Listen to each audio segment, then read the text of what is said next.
Bom dia, são 8 horas e 15 minutos, quarta-feira, 9 de maio. Você está na TV Senado, eu sou André Ricardo e você assiste agora ao Senado em Dia. Primeiro depoimento da CPI do Cachoeira dura mais de 7 horas. O Conselho de Ética vai abrir processo contra senador Demóstenes Torres por quebra de decoro parlamentar. Senado deve votar ainda nesta semana a Lei Geral da Copa e Comissão de Assuntos Econômicos vai convidar o ministro da Fazenda para explicar mudanças na poupança. Agora, no Senado em Dia.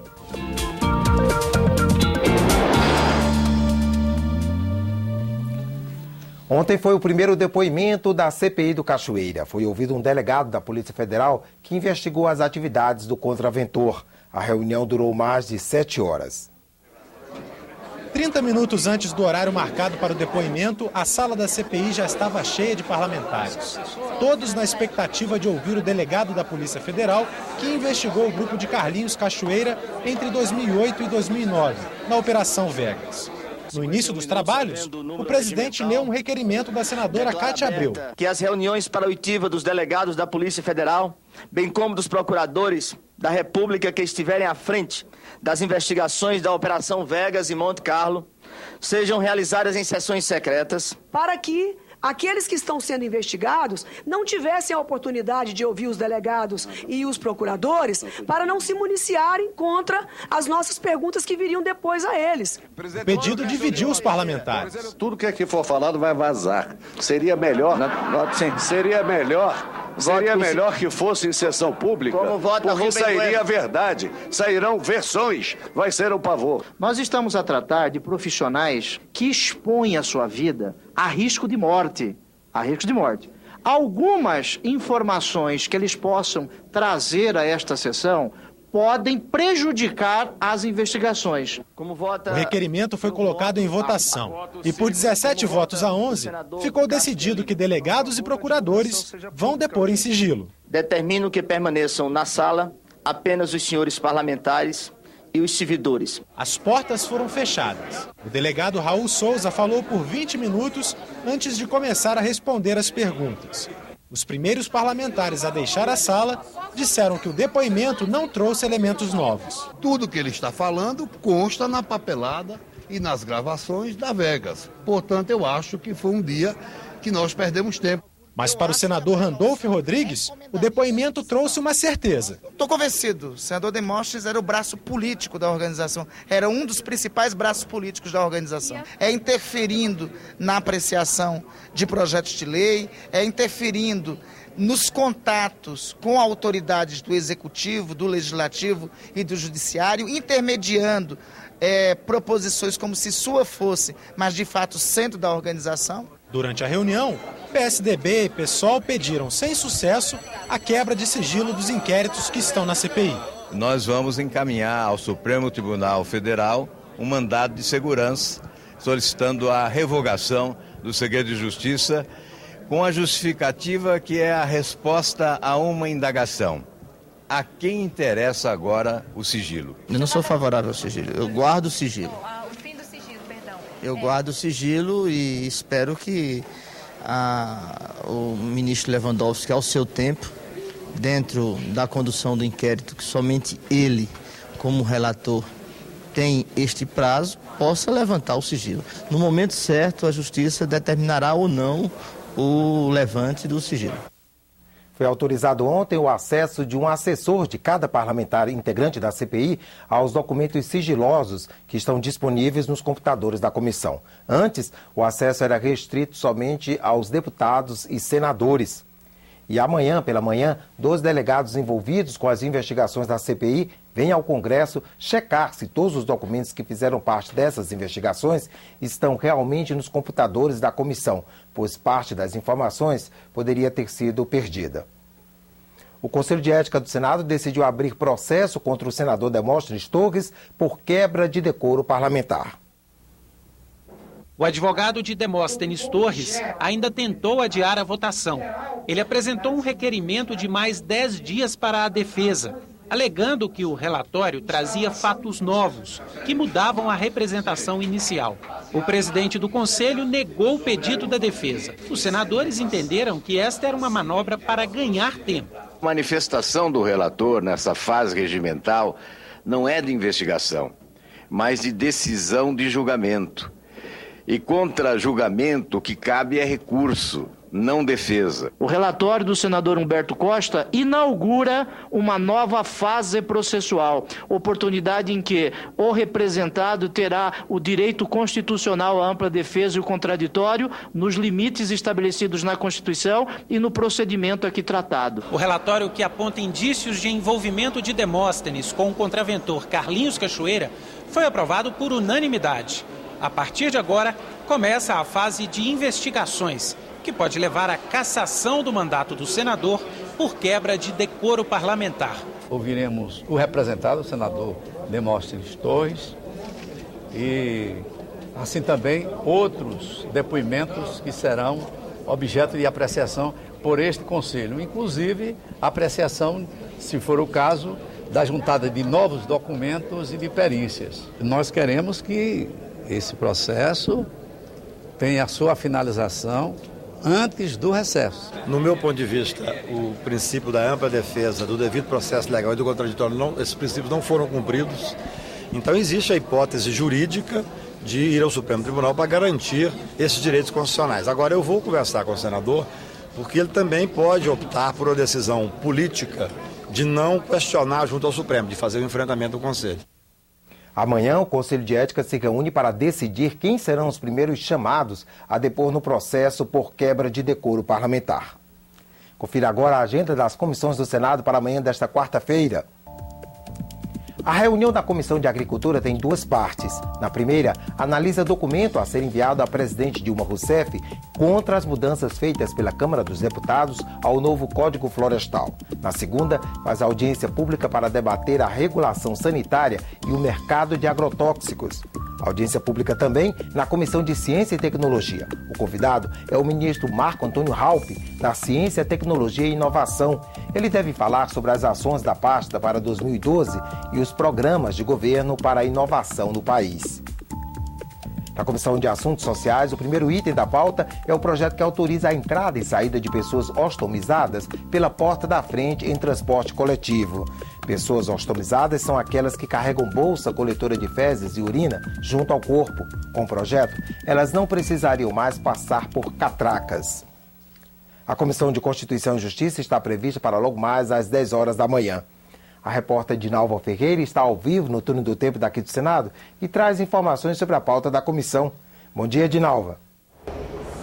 Bom dia, André. Uma política nacional para estimular a educação profissional e tecnológica. É o que prevê um dos projetos que estão na pauta de hoje da Comissão de Constituição e Justiça. A proposta, que veio da Câmara e tem parecer favorável do relator na CCJ, senador Inácio Arruda, prevê a criação de um fundo para financiar ações governamentais na área de tecnologia. Os recursos viriam do FAT, Fundo de Amparo ao Trabalhador, do Fundo Nacional de Desenvolvimento Científico e Tecnológico e de outras verbas orçamentárias. Os senadores da CCJ deverão decidir hoje também se fazem ou não uma audiência pública para discutir as mudanças no ICMS sobre o comércio eletrônico antes da votação da matéria. O debate foi pedido pela bancada paulista, que alega que o Estado perde com as alterações. Se o requerimento deles for rejeitado, a matéria será votada hoje. André? Obrigado, Dinalva. O requerimento de urgência do projeto da Lei Geral da Copa foi aprovado nesta terça-feira e a expectativa do governo é que a matéria seja votada até amanhã. Os senadores também aprovaram uma das medidas provisórias que trancam a pauta do plenário. Por votação simbólica, os senadores aprovaram a MP 552, que perdia a validade nesta quarta-feira. A medida prorroga até dezembro os incentivos fiscais para importação e venda no mercado interno do trigo, farinha e pré-misturas de pão comum. Até a oposição concordou com o objetivo do governo ao editar a MP. Pelo atendimento aos pressupostos de urgência e relevância e pela importância que damos ao mérito da matéria, que o nosso voto é favorável na urgência, na relevância e no mérito. A medida provisória também trata do programa Minha Casa Minha Vida. Entre as mudanças está o aumento do limite do valor dos imóveis, que passa de R$ 75 mil para R$ 85 mil. O PLV reduz a carga tributária incidente sobre 2 setores de vital importância para a população como um todo, e especialmente das pessoas de menor rendimento, a saber, 1, a moradia e 2, a alimentação básica. A ideia do governo era votar em seguida a MP 553, que abre crédito extraordinário de mais de 500 milhões de reais para 3 ministérios. Mas a oposição reclamou que o relatório só foi entregue pela manhã e não houve tempo para análise. O líder governista aceitou passar a votação da MP para quarta-feira, com o compromisso de que logo após o plenário analise a Lei Geral da Copa. Se nós não obtivermos a votação da Lei Geral da Copa na abertura da ordem do dia que o Senado terá a partir da votação dessas 2 medidas provisórias, nós já temos outra medida provisória a caminho entre a Câmara dos Deputados e o Senado da República, que, chegando à mesa e sendo lida esta medida provisória, novamente estaríamos com a pauta trancada e novamente não poderíamos votar a Lei Geral da Copa. O requerimento de urgência da Lei Geral da Copa foi aprovado pelos senadores. Com isso, o projeto deixa de tramitar nas comissões e vai direto para o plenário. O governo queria votar na quarta, mas a oposição reclamou. Disse que o prazo regimental é na quinta-feira. O atraso, eventual atraso na votação da Lei Geral da Copa, em nenhum momento poderá ser imputado à oposição. Esse projeto de lei ficou na Câmara dos Deputados durante meses, e não foi votado. A votação do projeto da Lei Geral da Copa promete muita discussão. O governo quer aprovar o mesmo texto da Câmara, incluindo itens polêmicos, como a venda de bebidas alcoólicas nos estádios. Mas alguns senadores vão propor mudanças. Pelo acordo que nós fizemos, como governo, mantendo a proposta original que veio da Câmara, e eu vou tomar a liberdade de, como destaque ao projeto, apresentar essas emendas, que aí podem ser derrubadas. Se tiver emenda, nós vamos para a votação em plenário. E a nossa expectativa é derrotar as emendas em plenário. Então, portanto, é votar a matéria. E os líderes de partidos decidiram votar também hoje, no plenário, o projeto de decreto legislativo que acaba com o 14º e o 15º salário dos senadores. Esses adicionais, no valor de R$ 26.700, são pagos no início e no fim de cada ano. A proposta da senadora licenciada e atual ministra-chefe da Casa Civil, Gleisi Hoffmann, prevê que o benefício seja pago apenas no início ou no fim de cada mandato.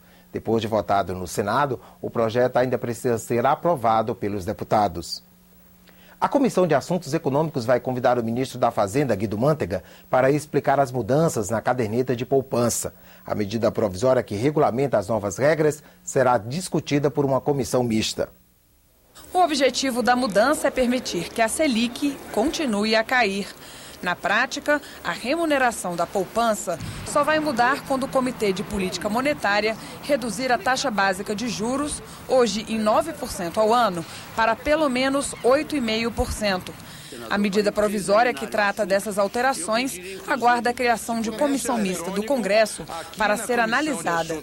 Mas o Senado resolveu se adiantar ao debate e aprovou o requerimento na Comissão de Assuntos Econômicos, que convida o ministro da Fazenda, Guido Mantega, para explicar as novidades na próxima terça-feira. Acho que precisamos fazer um debate responsável sobre essa questão.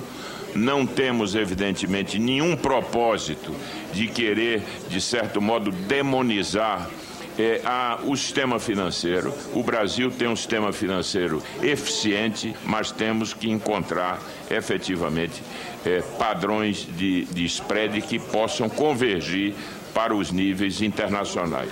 A Comissão de Assuntos Econômicos também aprovou outro requerimento para discutir a remuneração da caderneta de poupança. Dessa vez, com a participação de outros convidados, como o ministro Herman Benjamin, do Superior Tribunal de Justiça, e o economista Maílson da Nóbrega. Outro projeto aprovado amplia o prazo de isenção de imposto de renda sobre a compra de imóvel residencial.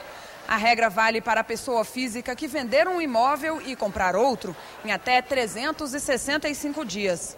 Hoje, o prazo é de 180 dias. Ao ampliar para 365 dias o prazo, para a aquisição de outro imóvel residencial, o projeto de iniciativa do senador Papaléu Paes ajusta a lei do bem à realidade do mercado e merece a nossa aprovação.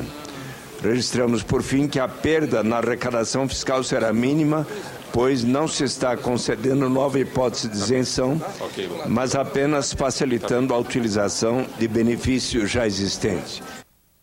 A Câmara dos Deputados aprovou ontem projeto que aumenta o prazo para prescrição de crime sexual contra crianças. Com isso, haverá mais tempo para denunciar pedófilos, já que o prazo passa a ser contado a partir de quando a vítima fizer 18 anos e não a partir da ocorrência, como é hoje. O projeto foi chamado de Joana Maranhão, em homenagem à nadadora que chegou a denunciar o abuso de um ex-técnico quando já tinha mais de 18 anos. A matéria vai à sanção da presidente Dilma Rousseff. O Senado em Dia termina aqui. No decorrer da manhã, você acompanha outras informações nos boletins do Senado Agora.